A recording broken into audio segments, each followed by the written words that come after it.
Hello guys, welcome to my channel. Hope you like the upcoming video series. The syllabus is as follows. First, general terms of cybersecurity to be familiar with. Second, basics of scripting. Third, information gathering and reconnaissance. Fourth, enumeration. Fifth, vulnerability scanning. Sixth, buffer overflows and its types. Seventh, exploit development.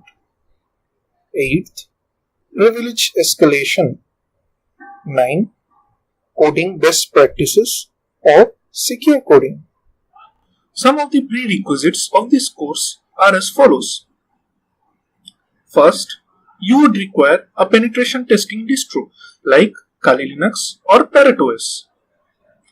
Both of these operating systems have pre-installed tools which will help us in performing penetration tests. Apart from this, you would require a virtualization software like VMware or VirtualBox.